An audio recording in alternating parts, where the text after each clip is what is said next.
About this movie, Richard Corliss of Time magazine gripes, nothing makes a moviegoer feel more isolated than sitting stony-faced through a comedy that makes the rest of the audience laugh and cheer. Critic Michael Upchurch of the Seattle Times says, the pacing is brisk and the energy of the performances are so palpable that even at its silliest and most contrived, the film is enjoyable. And Letterboxd user Undying Cheese says, if you didn't Google Joe Pesci height during this movie, you didn't actually watch it. On this episode of Ruined Childhoods, we decide the fate of My Cousin Vinny.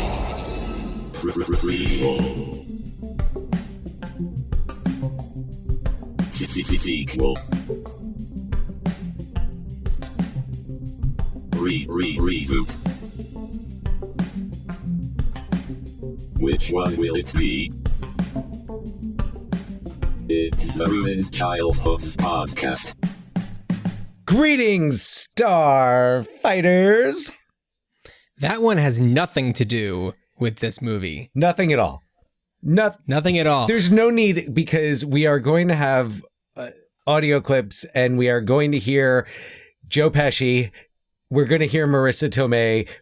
I could have done a greetings, Starfighter. See, it doesn't sound good. Fred Gwynne. We're going to hear the real thing. So you know what? I'm just going with hey, it's Friday. We're recording this on Friday, May the 14th. May the 14th be with you.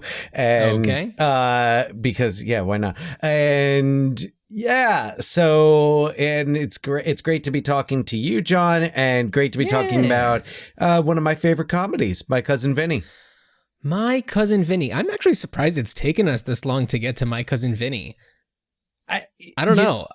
It's not a movie that, I mean, okay, first of all, let's set the table a little bit, putting the plates down. This is Ruined Childhoods. This is a podcast where we, Dan and I, two brothers who grew up in New Jersey, which is going to come up at some point in this episode, talk about movies that we love, cult movies, classic movies, and others, and how we could be bringing them back these days as a prequel, sequel, reboot, whatever, stage adaptation, yeah, whatever. It's what happens these days. We've got sequels to movies coming out 35 years after the first parts came out. I'm thinking about Top Gun, because I know there's a theatrical re-release of Top Gun opening today, and Top Gun Maverick, which was supposed to be released last year, and now I actually don't know that it's coming out this year, or if they're holding off on it till next year. But Top Gun Maverick is it's done.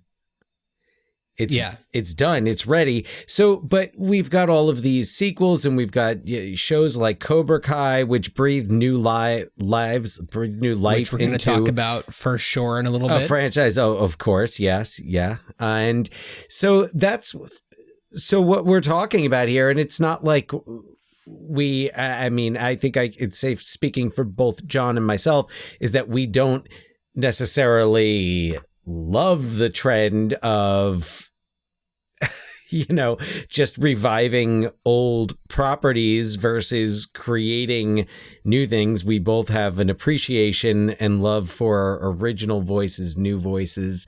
But that being said, we are nostalgic for the films of our youth, and we just want to see justice done for these properties. And, like you said, sometimes it's the ones that we love, but the other, I have to say, to give us a little credit here, we go out of our comfort zones. We go into the, into the unknown, to quote Elsa, Frozen 2. And we go into, it's like we've ventured into the Werner Herzog filmography. Sure. Yeah. Well, also, just to go back briefly to what you were saying, it's not that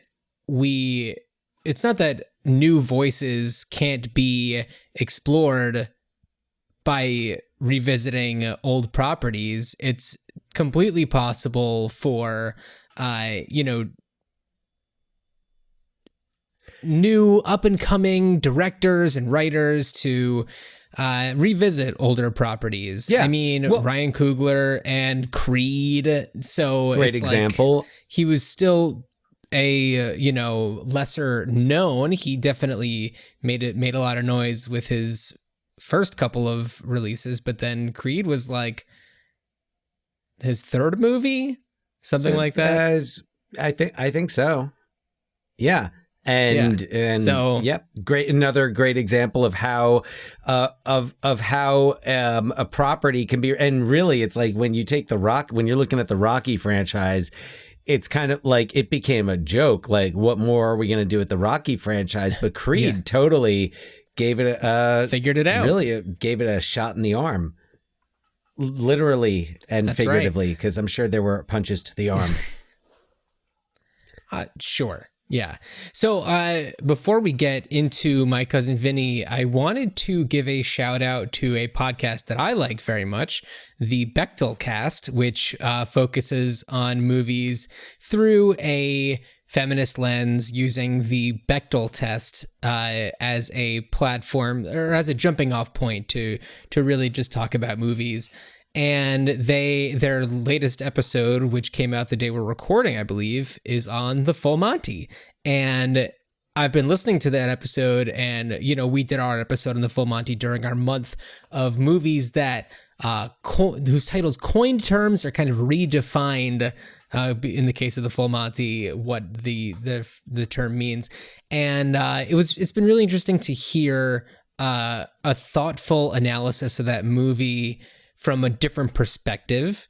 And they definitely touch on things that we didn't touch on just due to the nature of how their podcast runs. And, we talk about things that they're not talking about. So it's a great companion piece if you're a fan of the Full Monty, or if you've listened to our episode of the Full Monty and want to hear just more, then check out the Bechdel Cast, because they are fantastic, and I always love hearing what they have to say about, especially movies that we have talked about before, just to hear more about them from a different perspective. Yeah, absolutely. And even if you're not a fan of the Full Monty, check it out. If you're not part of the cult, the Full Monty cult that's out there somewhere. Yeah. Those Fox Searchlight stands.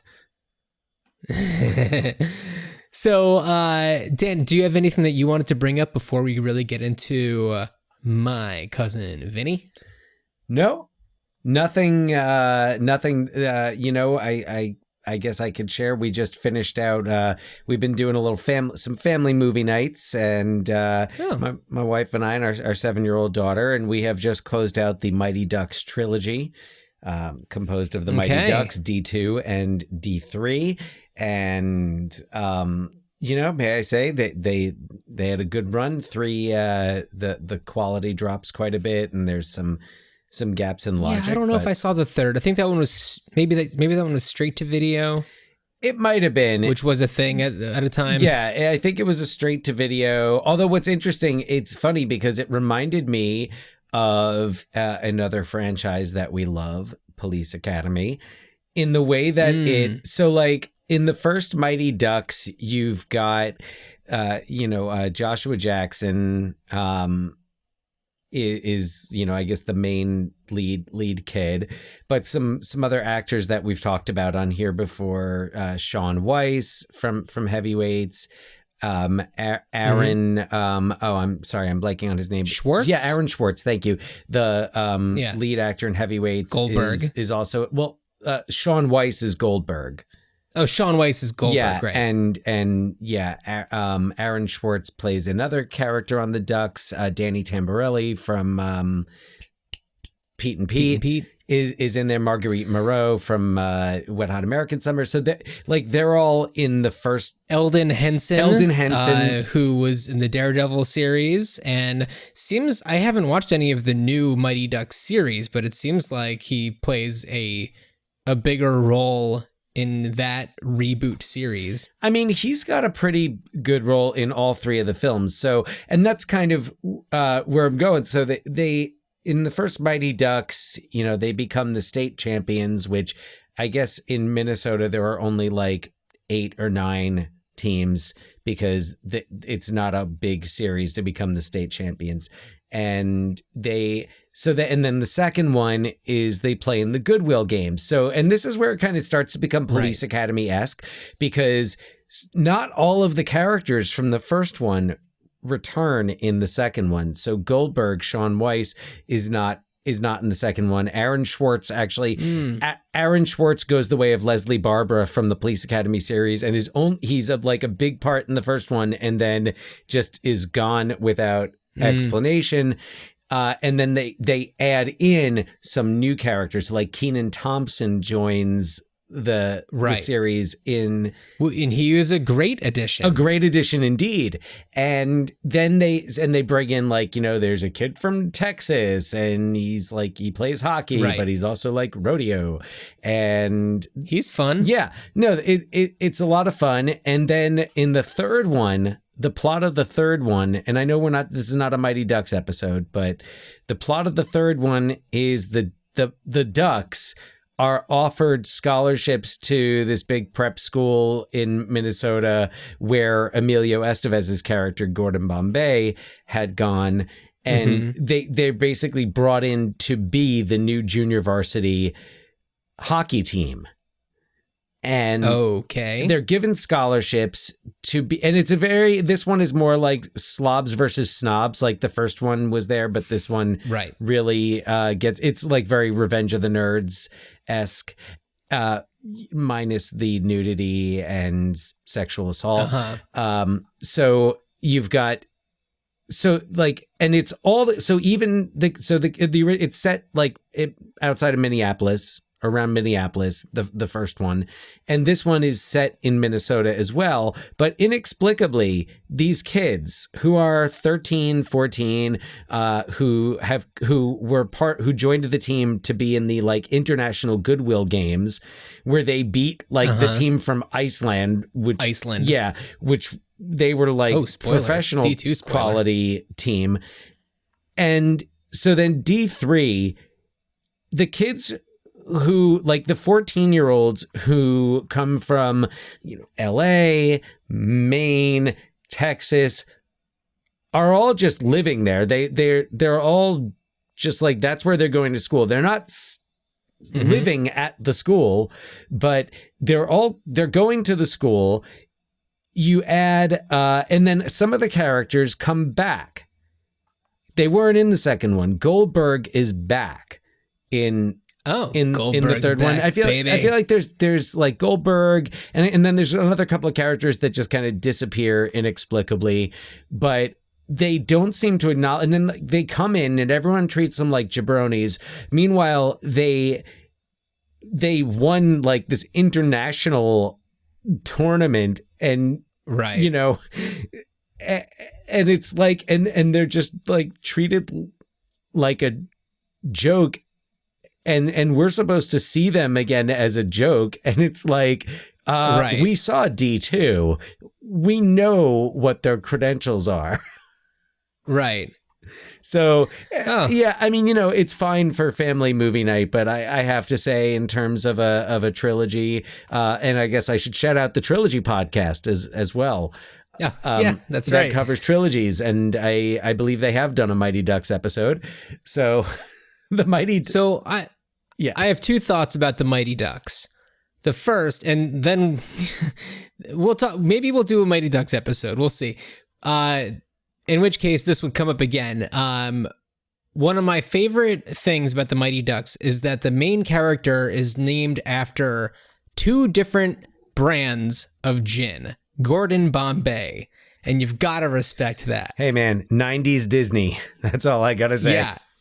And the other thing is that in the first Mighty Ducks movie, I guess like the bad guy is played by Lane Smith, who plays Jim Trotter in My Cousin Vinny. Yeah. So, who's excellent. I feel like I became most aware of him in movies like The Mighty Ducks or Son-in-Law, but he was around for a long time. Unfortunately passed away, I think in 2005 from Lou Gehrig's disease. big pour one out for Lane Smith because he really knows how to play that character. Absolutely. Yeah, this was actually, you know, in 1992, he played that character twice for Jonathan Lynn, who directed My Cousin Vinny and also directed The Distinguished Gentleman, starring Eddie Murphy, which that's one to come back to at some point. Okay. Well, I'm going to do a little synopsis and then we'll discuss My Cousin Vinny. On a cross-country road trip to college, sorry, I'll start that one again. On a cross-country road trip to go to college, friends Bill and Stan are falsely accused of robbing a small-town Alabama convenience store and killing the clerk. After Bill uses his phone call to talk to his mom, she tells him that there's actually a lawyer in his family, Bill's older cousin, Vinny Gambini. Arriving from Brooklyn, Vinny and his fiancée Lisa roll into town and are instantly fish out of water.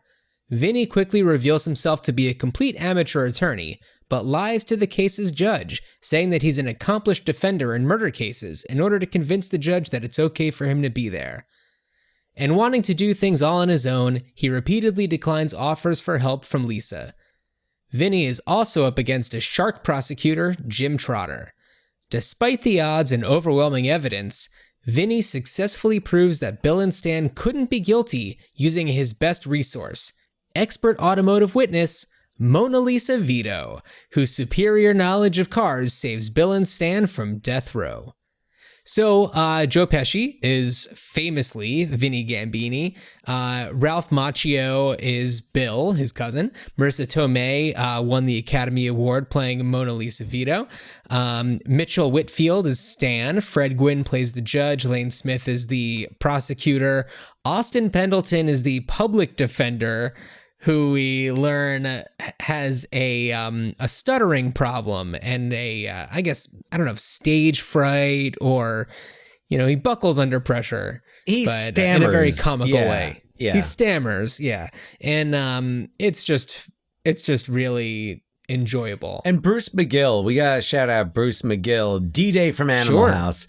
And of course, you know, like Bruce McGill is one of those guys who you might not know his name, but you know his face.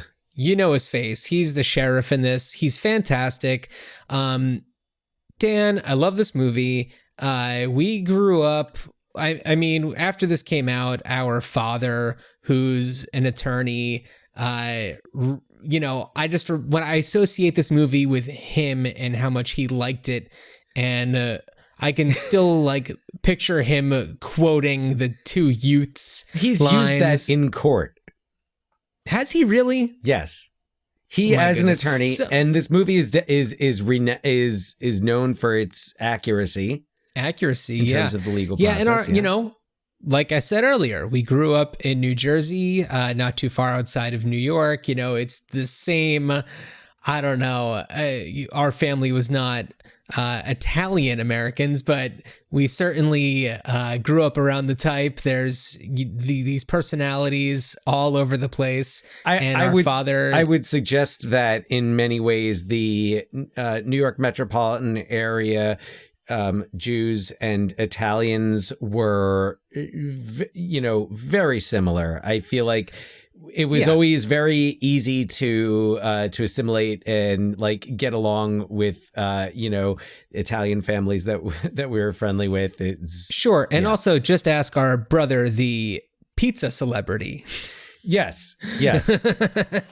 Who, you know, when he's around Italian people, which is most of his job, he absorbs their energy and, you know, kind of fits right into that role. Yeah, because that's you know, that's how we grew up. That's where we grew up. So sure, we know. So when we see Vinny and Lisa, they're definitely believable characters. And even though it might play like stereotypes, it doesn't play far from reality.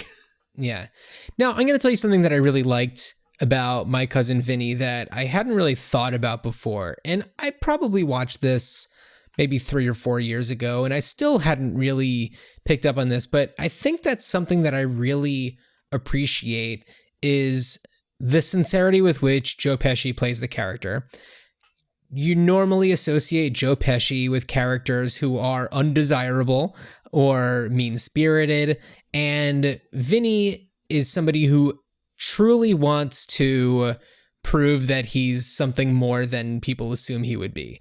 And he really is trying, the judge gives him this big book about Alabama law, and you see him really trying to get through it, really trying to learn. He was kind of mentored by this judge who just really enjoyed the way that he argued like a parking ticket or something. Right. And it's just like, he really wants to try. Unfortunately, he lets his stubbornness take over and not accept help. He wants to do it by himself. And I feel so bad for Lisa. She really, really wants to get in there and help. She's got to be so bored. What is there to do for her? Well, yeah, that's what she says. That's what she's constantly saying, and it's really frustrating for her. But speaking of the sincerity with which Joe Pesci plays Vinny, and also, may I add, the sincerity and genuineness that Marisa Tomei brings to Lisa. Yeah. So, as I'm watching this movie, now of course, it's no secret that there's a bit of an age gap between Joe Pesci and Marisa Tomei, 20 years, in fact. And it's always been something that is noticeable, but never bothered me. And in watching it this most recent time, I thought, well, it's just the sincerity with which they play this relationship that you totally buy it from the start. Mm-hmm. And I was curious because I thought to myself, I was like, that's a kind of odd casting. So looked into it and saw that the role of Vinny was originally going to be played by Andrew Dice Clay. Oh my God. Which makes perfect sense when you think of, imagine him in so there's the scene where he first goes to the prison to see Stanley and Bill. Right. And there's all sorts of misunderstanding, double entendre about basically about prison rape. Right. And when you imagine Dice delivering it. Yeah. So this is a joke trope that I really do not like. And it makes me feel so uneasy. And it's just like, I understand that this was also 1992, so it hadn't yet been completely overplayed at this point. But I will admit it is clever the way that they weave this joke in and the misunderstanding between Stan and Vinny, because Stan is in jail and he has heard pretty much one thing about jail, and that is that, there's a good chance that if it's the stereotype, unless you just have to become somebody's bitch. If you're not the butch, you're the bitch. Yeah, exactly. So, and Stan when is Vinny comes no in butch. and doesn't, and when Vinny comes in and doesn't introduce himself, doesn't explain who he is, and just kind of gets into it, and it's and it uncomfortable. It doesn't age well. It is also, though, it's set up in a way where it feels like it's based in the characters. It kind of introduces or gives you a good sense of how Vinny is, but also just plays on Stan's nerves because that keeps coming up. And, it leads Stan to go with the public defender, Austin Pendleton. Austin Pendleton, who's always good. And it's another one of those actors where you might not know the name, but you know the face. Right. And even though his look in this movie, I feel is so different from the way that he, has looked in so many other movies. I think of him in a little bit of a different way when I think of his name, but I don't know. I just remember seeing this movie for the first time, and even in 1992, it's that guy. Exactly. I mean, now, it's Austin Pendleton, and I'm also not surprised Right. because I've seen the movie like a dozen times. But So another thing that, and just to get back to the casting question. First of all, I mean, Joe Pesci's performance in this is iconic, and it's as much as I think like Dice would have been good, and like also the age difference between Vinny and Bill makes a little bit more sense, which, by the way, Fox dumped him after The Adventures of Ford Fairlane was a failure the year before. Yeah, it was a total bomb. Yeah, and talk about a movie that does not age well. So I don't even want to find out for myself. But Joe Pesci, who's no slouch as an actor. He's a, Academy Award winner by the time he's making this. He makes it work. And Marisa Tomei, the two of them, the way that they play off each other, just like that first scene when they arrive into town, and it's classic fish out of water stuff, but it's done exquisitely. Yeah, let's take a listen to that one. What a perfectly written, choreographed, performed scene. Well, and it speaks to the movie, and it's something that as I'm watching this movie, I really feel nostalgic for. And it was something that I think was done so well during the 80s and the first half of the 90s, is just that really well-crafted, well-scripted, character-based formula comedy. Mm-hmm. You've got you're taking the formula of the fish out of water, and combining it with the courtroom drama. Sure. And it just feels so perfect. Everything is set up so well. You set up right away from this first scene, from the introduction to the character. You set up what's going to happen at the end. You set up parts of the defense. Vinny references back to being stuck in the mud in Alabama. Right. Yeah. Well, throughout the entire movie, there are little things that Vinny picks up on that come back and help him make his case, such as the scene with the grits. Ah, yes. It's wonderful also because Vinny is very non-judgmental. He is a complete foreigner in this land, and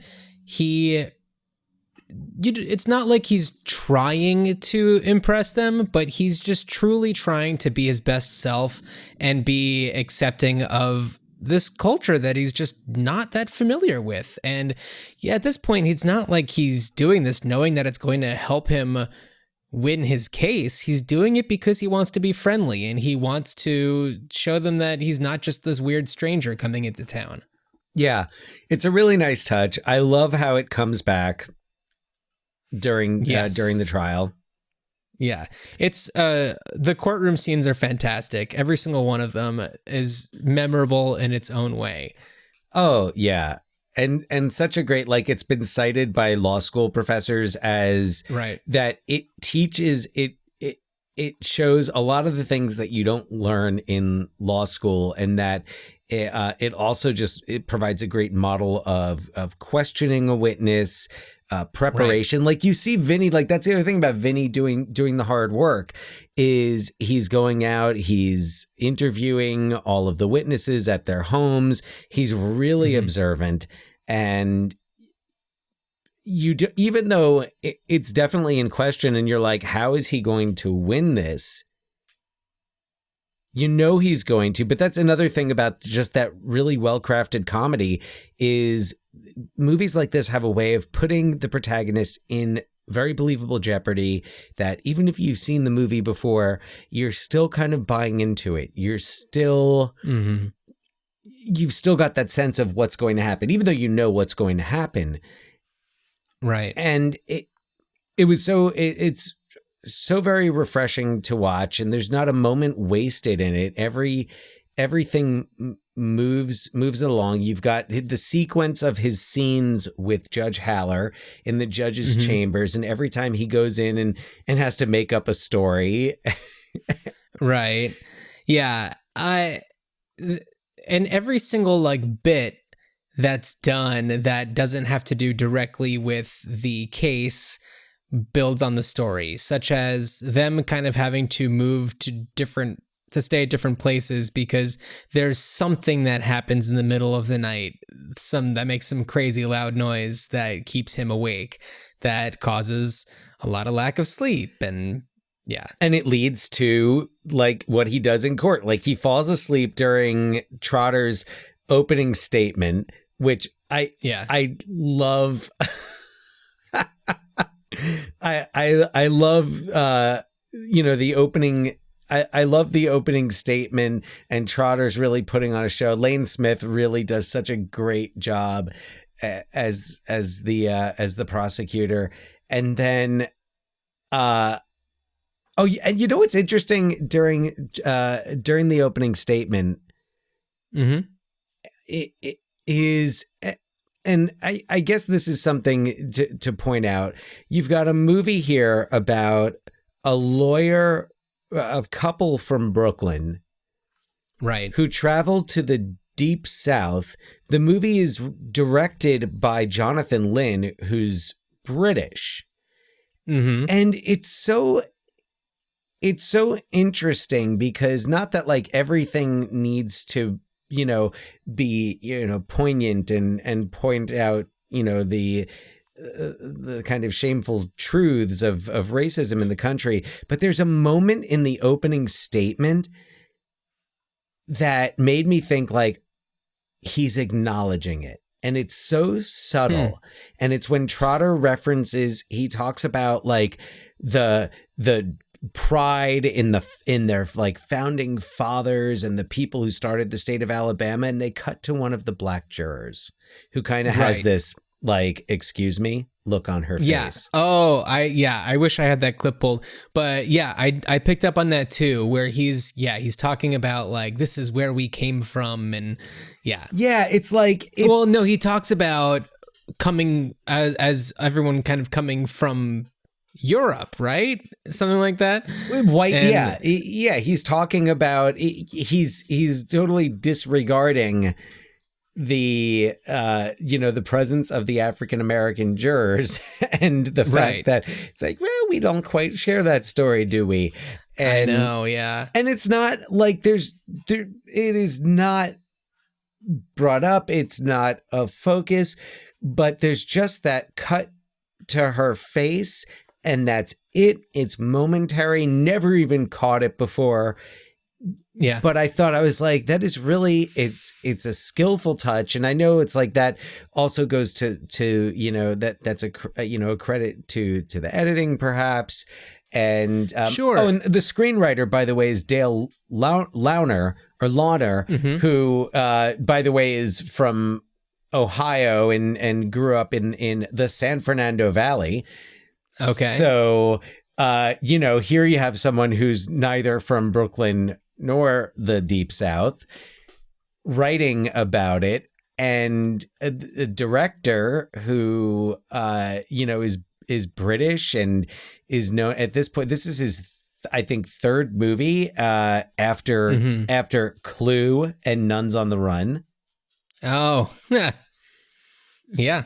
So, well, sorry, just real quick to go back to what you were saying about the jurors and how you had never noticed that before, that I think there were 2 black jurors. 2 or 3. And there were 3. 3. But you had never noticed that reaction shot before and what he was saying and that things like that.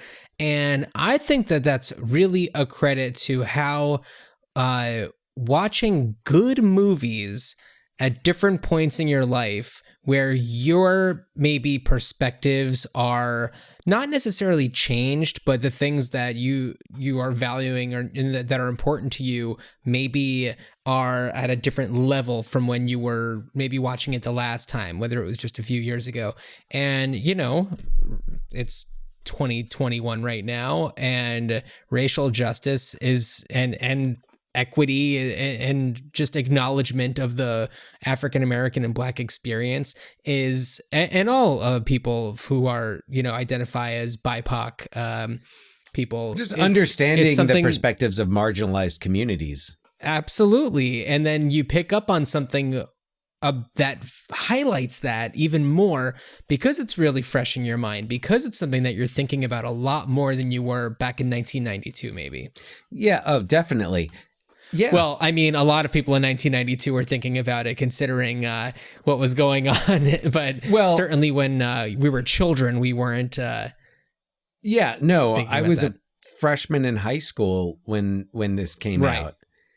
And, it's a very naive worldview at the time. And of course. Yeah. So dumb kids. I mean, I say that as saying, we were dumb kids. I feel like I want to give credit to a lot of the kids now who are way more aware of these things than we ever were. Yeah. Yeah. But we're going off into a completely different territory. We are. So back to My Cousin Vinny. There are so many great scenes that build the relationship between Vinny and Lisa, the relationship between Vinny and Judge Haller, the relationship between Vinny and Trotter. The one relationship that doesn't necessarily get as much attention is like Vinny and Bill, his cousin. Yeah. But the scenes in which they are together, it's definitely memorable. And before I'm going to play a clip really quickly, but before I do that, I'm going to just talk a little bit about Ralph Macchio, a little less about Mitchell Whitfield. Sorry, Mitchell, but Ralph Macchio is, I feel like so present in a lot of people's minds lately, and with Cobra Kai, and, he was coming off of Karate Kid, The Outsiders, and, this is kind of like his, next phase, which unfortunately didn't really take off all that much, and you didn't really see him doing too much until recently with Cobra Kai. Yeah. He showed up in things here and there.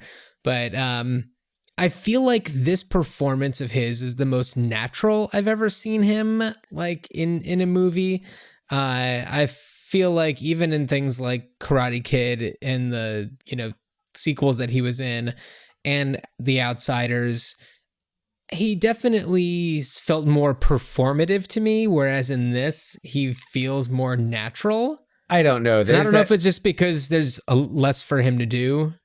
The scene in Karate Kid Part 2 when he's about to win the fight and give the fighting scenes aside, and then he honks the guy's nose. That was so that's extremely performative. Actually, the scene from the original Karate Kid that to me always felt natural was when he's just like, it's like after he gets his ass kicked and he comes home, he's like, I hate my bike, and he's like throwing a tantrum about his bike. That always felt natural to me. But yeah, I guess natural, though. Honestly, he doesn't seem too concerned. Well, yeah, and I think that if he was as concerned as Stan, those scenes would have been insufferable, and you wouldn't understand why Bill kept on having faith in Vinny. Right. And that's why I wanted to play this scene, because I feel like this scene is really where you begin to understand why Bill wants Vinny there. And this scene is coming off of Bill actually telling Vinny that Stan is actually having the public defender defend him, and that Bill is probably going to do the same. Actually, yeah. I thought that I had pulled the scene before that as well, where Bill is with Vinny telling him that he was going to go with the public defender, and he actually does pull out a deck of cards, and he's basically saying like, and he kind of goes over to the wall where they are, and it's this brick wall, and he's saying like, the prosecution is showing you that they have this in this wall. It's this solid wall, and it's there's all these layers to it and everything. And then he takes a playing card and he puts it on its side, and he's like, but what he's not showing you is that it's an extremely thin case that he has, and he in doing this thing with these cards, and what he ends up actually doing is taking a card that's like an ace, and then he like does a little sleight of hand thing and it becomes a joker. And the way that he speaks to Bill convinces him to side with him and to keep him on as his attorney, which leads into that scene that we just heard. Yeah. But Alakazam's worst nightmare. The Alakazam scene. Yeah. And right there with Bill talking to Stan, I don't know. I just love the way that Ralph Macchio performs that exchange, and you really believe that he has faith in his cousin and knows that he can talk his way, not talking his way, into them winning, because they know that they didn't commit this crime, and Vinny certainly believes that they didn't commit this crime, and Bill does believe that there's a way that Vinny can convince the jury and the judge that they are innocent, just in the way that he sees things that other people don't see. Right. Yeah. It's of course it helps when he gets a full night's sleep.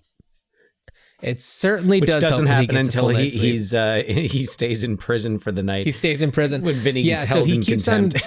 He keeps on getting held in contempt and getting thrown into jail, which is so funny. And I love that he's just like, you know what? I'm going to actually stay. That part's great. I mean, his entrance into the courtroom when he's wearing that, like the usher tuxedo. Right. It's kind of like a Carnival Barker suit. So I'm going to actually play that scene. So what leads up to this is that, Vinny and Lisa have stayed at Trotter's like hunting cabin, but what they didn't realize is that there was a screech owl that was going to be keeping them up all night. And when they kind of oversleep and are rushing to get to the courtroom on time, Vinny slips in the mud and gets himself covered in mud, and his suit, even though like he didn't realize that his suit was in this bag that ended up getting thrown in the mud, because there's this thread about how the judge wants him to be wearing a suit and needs him to be looking presentable. And right, so then what happens is they go into town, and well, I'll just let Vinny explain it. Mr. Game. How great is Joe Pesci? He's fantastic. He's absolutely fantastic. And Fred Gwynne is amazing. Oh, the way, what I really was loving on this viewing was Mr. Gambini. Every time he would say that. Oh. So, right. So they go back into town, and he sees that the store that sells suits says closed due to flu or something like that. And it makes me wonder, first of all, is that where he got his suit originally? Because as we know, he didn't arrive there with a suit, so he must have purchased it somewhere. Mm-hmm. So I'm wondering if there's a deleted scene somewhere where he's at the store buying the suit, and like, I don't know, maybe the staff is like got the sniffles or something. Something leading you to believe like, uh-oh, what's going to happen to them? Have the flu.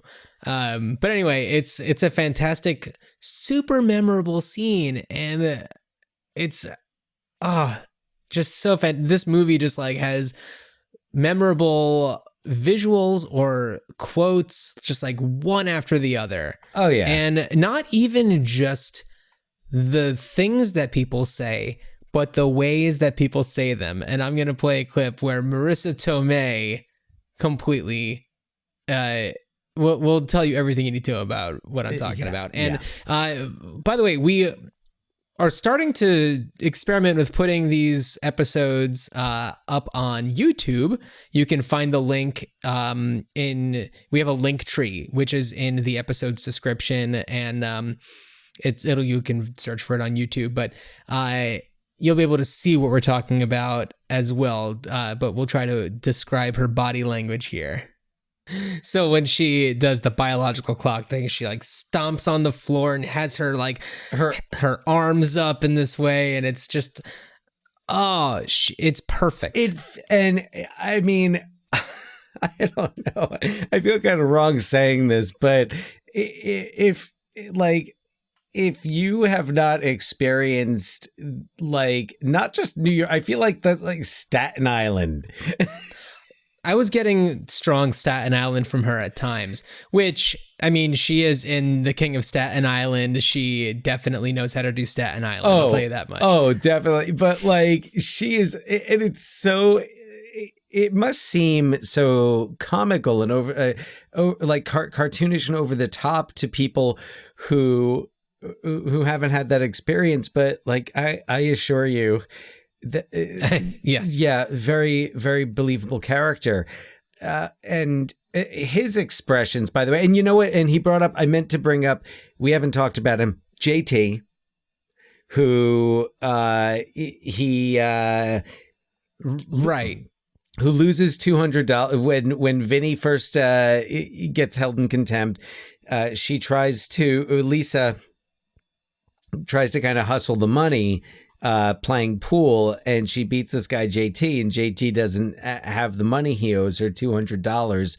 So there's it's another kind of series of events where, yeah, it's a recurring bit that comes up where he's trying to get the $200 back. And I remember, so it like, yes, we know, I can remember where I saw movies and like when I saw them. Yeah. But I just have this memory of the theater erupting into laughter that when Vinny, he's covered in mud and JT finally has the money and Vinny's just like, I don't have time for this. I don't have time for this. And JT won't leave him alone. And Vinny just jumps to punch him. It's just a full on like Superman taking like off to fly. Yeah. Jumps to knock out JT. And it's just so he just knocks him out, grabs the money and keeps going. It's so good. So wonderful. I remember being in the theater and the theater just erupting into laughter for that. Right. And, you know, in the intro to this episode, one of the reviewers, Richard Corliss from Time Magazine, who didn't care for this movie, mentioned how everybody else was laughing and cheering in the theater when he was not enjoying it so much. So it was an experience, you know, to see this kind of go down. And I think that for a lot of people, you know, who had just seen him in his role in Goodfellas, you know, to see him play a character like this just must have been a real treat. Had he not, well, and I always love thinking about how Goodfellas and Home Alone were in theaters at the same time. Oh yeah, that's true. So you could go to the multiplex and go from one screen to the next and see Joe Pesci. Yeah. In two very different roles. But yeah, Vinny is, man, such a great character. Yeah. I mean, look, this is a classic.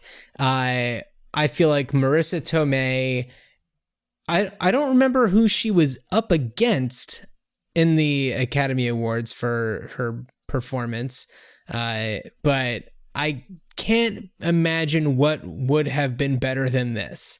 She's so good. Well, are you looking it up? I am looking it up, but there was some controversy around this. That right, people believe that was it Jack Palance. It was Jack Palance. Yeah, they thought that he read the wrong name, and it wasn't. The only time this has happened was the whole La La Land situation, and you know, Moonlight situation that happened just a few years ago, and just kind of showed you, nope, this is what happens when somebody says the wrong thing. So the nominees that year, aside from Marisa Tomei for Best Supporting Actress, were Judy Davis for Husbands and Wives. Okay. Joan Plowright for Enchanted April, Vanessa Redgrave for Howard's End, and Miranda Richardson for Damage. Yeah. So how many who's talking about any of those movies? Four lately? British actresses. Well, I mean, people might talk about husbands and wives. I don't know that anyone's going to watch it ever again, but yeah. So, right. But talking about it versus watching it, yeah. But it's like this is as we know, has become a beloved, frequently talked about movie for so many different reasons, and her performance. I mean, and at this point, she's still pretty early in her career. She had been on a different world. She'd been on a different world. She was in a few movies here and there. Her first movie was actually an uncredited performance in The Toxic Avenger, which we've talked about before. Mm-hmm. And she just completely crushed it, as she continues to do to this day. She's always good. And I'm just so happy that she's still working so that we can enjoy her performances. And I don't know. I don't want to like go on too much about the performances in this, so I'm just going to go ahead and ask you, Dan, what are we going to do with this movie? Oh, wow. Okay. Well, before what are we going to do with this movie, let's talk about what has been done. What could have been done, because there was a script for a sequel that had Vinny working on a case in England. And I think it didn't end up happening because Marisa Tomei dropped out, and Dale Launer wasn't going to didn't want to rewrite it and without Lisa in it. And so I think it just kind of faded away. And then in 2017, author Lawrence Kelter published the book Back to Brooklyn, which is a sequel to My Cousin Vinny. If you would allow me to read I can read the synopsis for you here. Please do. That I copied from online. Gambini is back. Hot on the heels of rescuing his cousin Bill and Bill's friend Stan from an Alabama electric chair, our wildly inappropriate hero Vincent Gambini heads home to Brooklyn, where he attempts to establish a successful law career. Meanwhile, Lisa aches to have a wedding band placed around her finger, and her biological clock is still ticking away like mad. Vinny and Lisa have been together 10 long years. She's waited so very patiently for him to complete law school and pass the bar.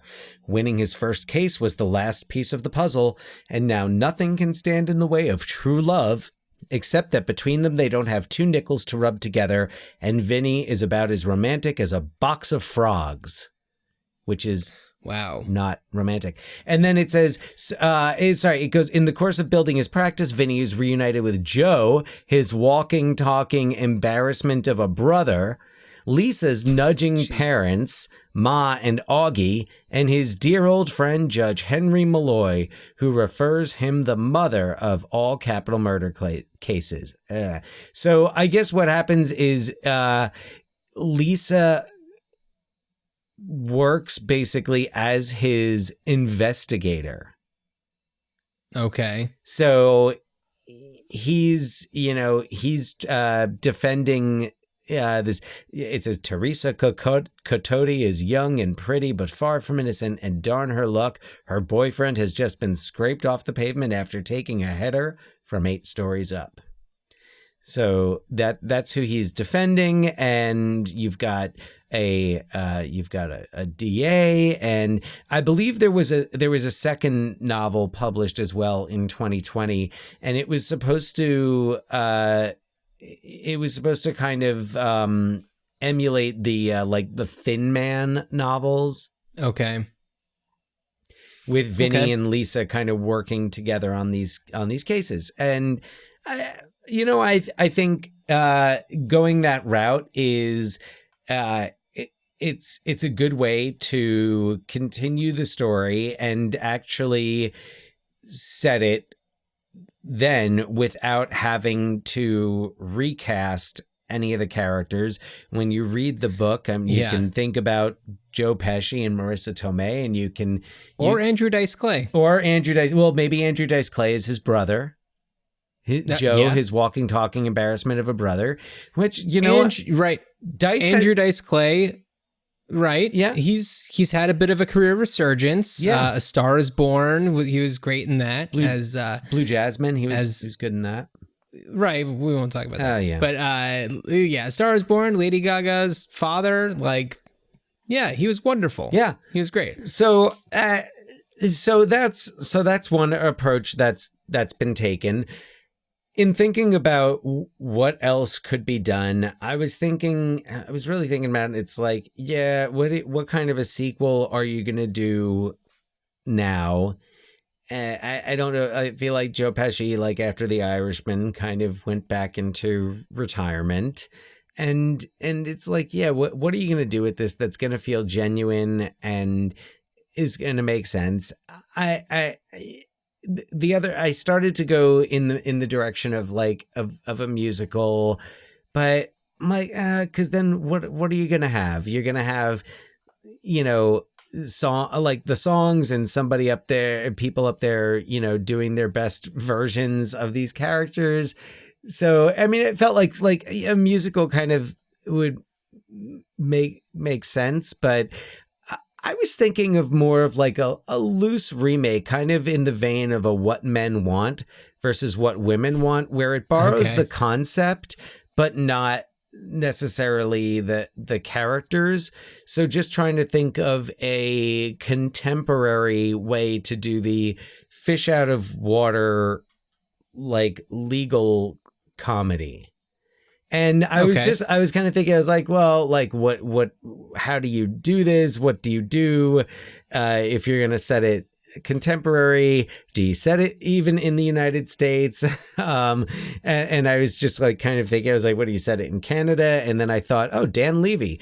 Oh, yeah. I was like, and I thought about Dan Levy, and I was like, or Dan Levy, and Dan Levy, apologies. So I'm thinking about Dan Levy and thinking about the kind of character, the comedy of Schitt's Creek, and kind of the heart in that comedy, the character in that comedy, and thinking like he would be a good person to, write, perhaps star in a My Cousin Vinny remake. And it could really, it does not have to be Italian Americans from Brooklyn going into the South.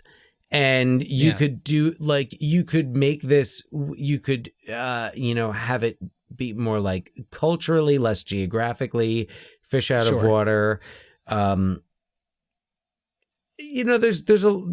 think there's a lot of ways that you could do it, but to me, that's kind of the best way to do this, is not necessarily to remake this movie, but to do something in the spirit of it that carries that same concept and puts it in a different context.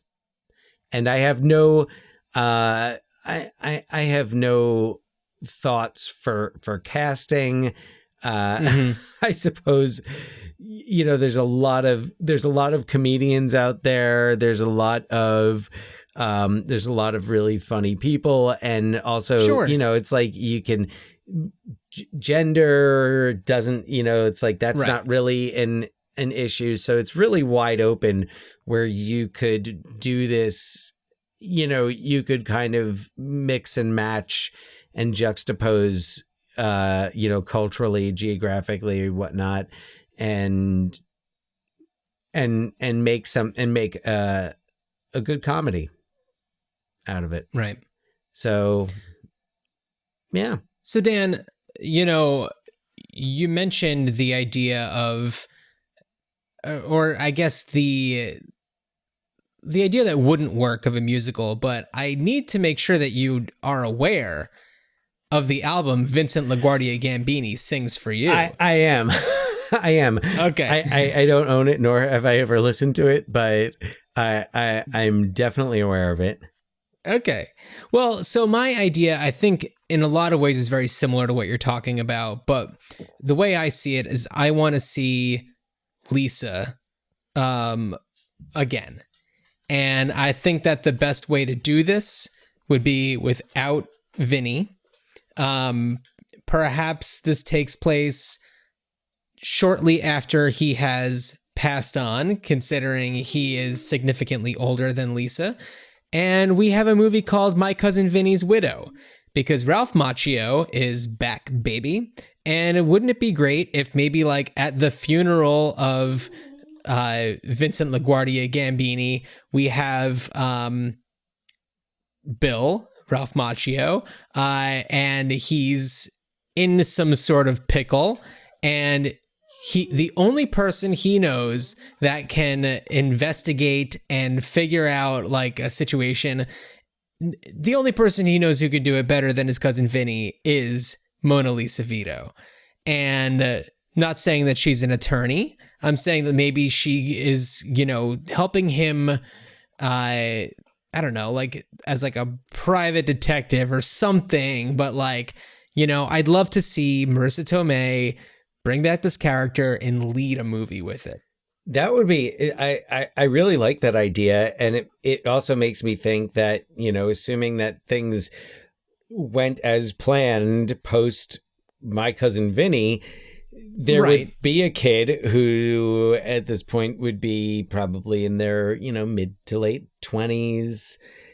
And which would be another interesting, a way to kind of almost bring back the Vinny character without bringing Vinny back, because you'd have Vinny's son and or daughter. Who I don't. I'm trying to think of who. Like Lauren Lapkus. Yeah, I don't know. I don't.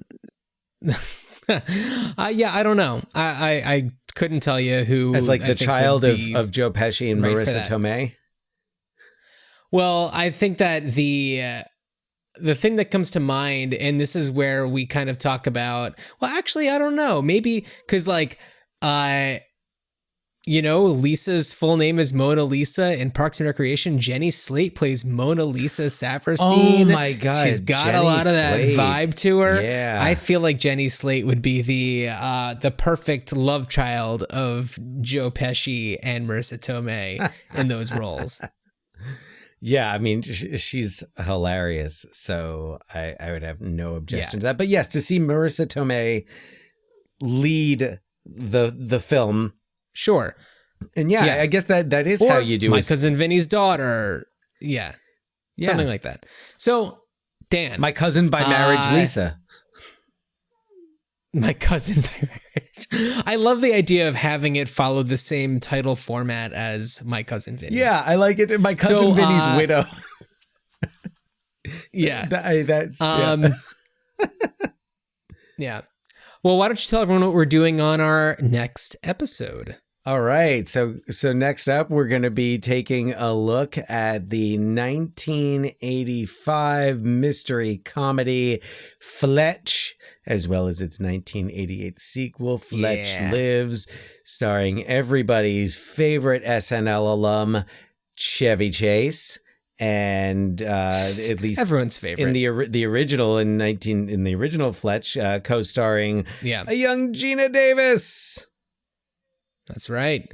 Oh, getting ourselves back into the Gina Davis game like after George a Wendt, very brief break. George Wendt is in that, and Tim Matheson. So I'm excited. We're going to get into it. Directed by Michael Ritchie of Bad News Bears fame. Oh, yeah, that's right. Yeah. So we're going to get our Fletch on. As you are heading cross country to go to college with your buddy, grad school. I bid you a good journey. Excuse me, grad school. Grad school. Yeah, thank you. Well, I bid you a good journey either way. Good journey.